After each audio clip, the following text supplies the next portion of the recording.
Mari kita sihat, marilah kita menjadi sihat dengan memakan makanan berkhasiat, bersenam secara berkala dan mengamalkan tabiat baik setiap hari. Gaya hidup sihat membantu kita kekal kuat, aktif dan bebas dari penyakit. Dengan menjaga badan dan minda, kita dapat menikmati kehidupan yang lebih bahagia dan lebih baik. Berjalan kaki pada waktu pagi. Berjalan kaki 15 minit setiap pagi dapat menyegarkan badan, mencegahkan minda dan menguatkan jantung. Udara pagi yang bersih menjadikan kita lebih sihat dan bertenaga sepanjang hari. Yoga dan meditasi. Yoga dan meditasi adalah aktiviti sihat yang membantu merehatkan badan dan menyenangkan minda. Ia meningkatkan fleksibiliti, keseimbangan, tumpuan dan mengurangkan tekanan. Berlatih yoga dan meditasi secara berkala dapat menyokong kesejahteraan fizikal dan mental. Berenang menyediakan senaman seluruh badan yang ringan untuk sendi. Ia meningkatkan daya tahan, menguatkan otot dan meningkatkan kapasiti paru-paru.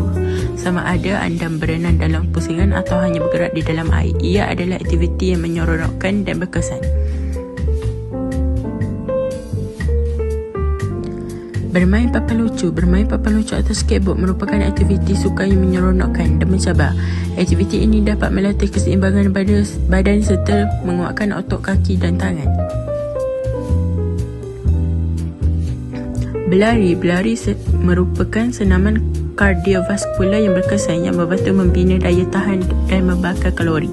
Ia menguatkan otot, meningkatkan kesihatan jantung dan melepaskan hormon yang memberi rasa gembira yang dipanggil endorfin. Menari merupakan senaman fizikal ekspresi kegembiraan yang meningkatkan kadar denyutan jantung, menguatkan otot dan meningkatkan koordinasi. Ia meningkatkan mood dan memastikan anda kekal cergas sama ada dilakukan secara solo atau berkumpulan. Tai Chi ialah satu bentuk pergerakan lembut yang menekankan pergerakan perlahan, mengalir dan pernafasan dalam. Ia membantu meningkatkan keseimbangan, fokus dan relaksasi. Tai Chi amat bermanfaat untuk menguruskan tekanan dan meningkatkan kesedaran minda badan. Laporan ringkasan. Tabiat sihat seperti makan makanan berkhasiat, bersenam secara berkala, mendapatkan rehat yang cukup dan menguruskan tekanan adalah penting untuk mengekalkan kesihatan fizikal dan mental yang baik.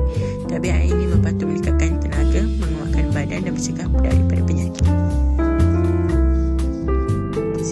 Kesimpulannya, mengamalkan tabiat baik setiap hari boleh membawa kepada kehidupan yang lebih bahagia dan sihat. Dengan menjaga badan dan minda, kita dapat meningkatkan kesejahteraan kita dan menikmati masa depan yang lebih baik. Terima kasih. Langkah-langkah kecil membawa kepada perubahan besar, dan membina tabiat yang sihat adalah langkah pertama ke arah kehidupan yang lebih bertenaga, seimbang dan memuaskan.